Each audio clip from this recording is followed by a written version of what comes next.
Vamos iniciar essa aula relembrando como representamos os números reais em uma reta.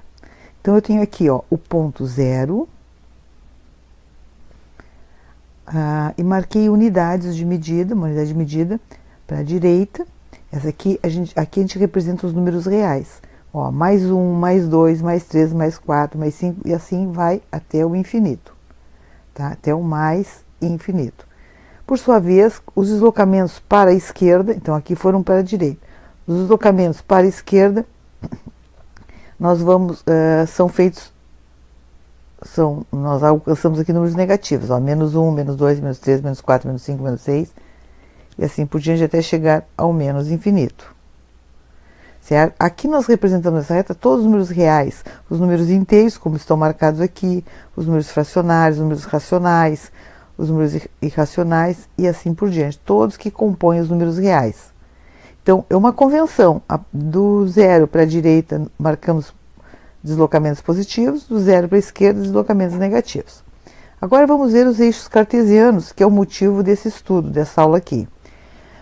Nos eixos cartesianos, nós utilizamos dois eixos, um horizontal, como aquele lá que eu mostrei, que serve para marcar os números reais, que nós chamamos eixo dos x, e um vertical, que nós chamamos eixo dos y. Então, a mesma coisa, aqui o ponto central de encontro do eixo dos x com o eixo dos y é a origem. Então, nesse eixo dos x, deslocamentos para a direita são... o deslocamento é positivo, mais 1, mais 2, mais 3, mais 4, mais 5, mais 6. E para a esquerda da origem, menos 1, menos 2, menos 3, menos 4, menos 5 e assim por diante.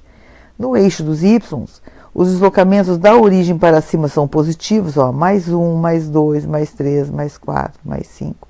E os deslocamentos abaixo da origem são negativos, menos 1, menos 2, menos 3, menos 4. Isso é uma convenção, tá? Que está sendo estabelecida para nós trabalharmos, e todos nós vamos trabalhar seguindo essas normas. Então, aqui, enquanto que na reta real, que nós vimos anteriormente, cada ponto correspondia a um número e cada número correspondia a um ponto, aqui nos eixos coordenados, os eixos cartesianos, para representar um ponto nós precisamos de duas medidas, um deslocamento na horizontal e um deslocamento na vertical. Então, por exemplo, se eu tiver um ponto nessa posição, ele tem este ponto aqui, vou chamar de ponto P1, ele tem deslocamento na horizontal, vou fazer a projeção dele aqui. Mais 4, primeiro sempre eu coloco o deslocamento no eixo dos x, que é chamado de abscissa, e mais 2, que é a ordenada. Então, um ponto qualquer, dado por x e y, onde o x é a abscissa, e o y é chamado de ordenada. Então, o que eu faço?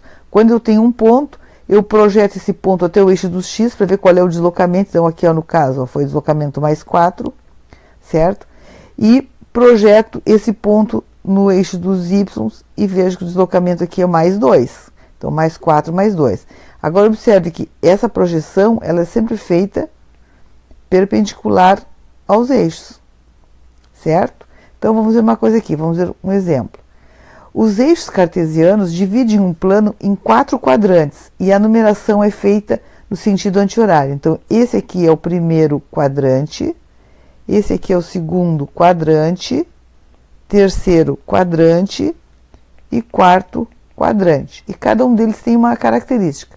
Vamos ver então, um ponto aqui, como nós vimos ali, o ponto P1 tem abscissa mais 4 e ordenada mais 2.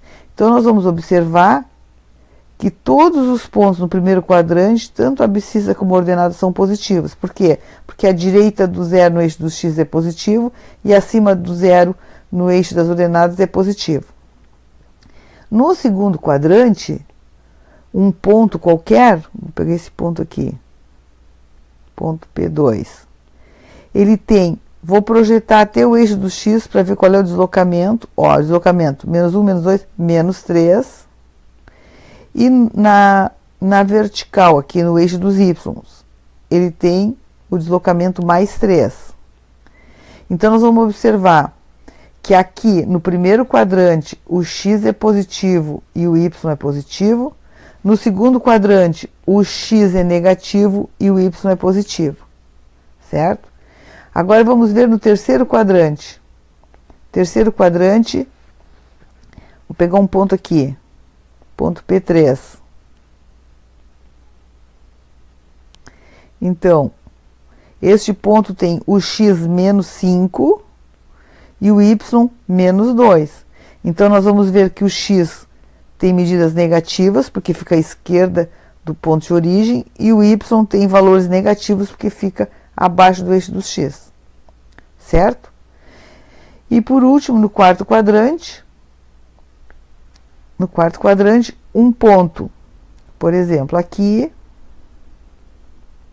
tem deslocamento x positivo, esse ponto aqui, o ponto 4, é o mais 6, e deslocamento na vertical negativo. Portanto, o x é positivo e o y é negativo. Então, veja assim, ó, à direita, só vou escrever aqui para ficar coloridinho igual. X positivo e y positivo.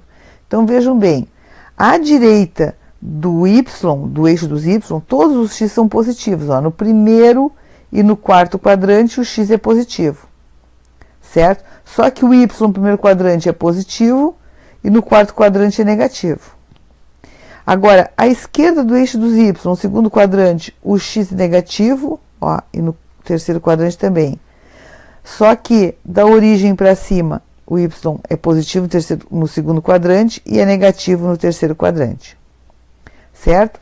Então, qualquer um ponto nesses eixos coordenados é representado por uma abscissa e uma ordenada, e esse conjunto, que a gente chama de coordenadas do ponto, tá? Eles conseguem identificar um ponto único no plano.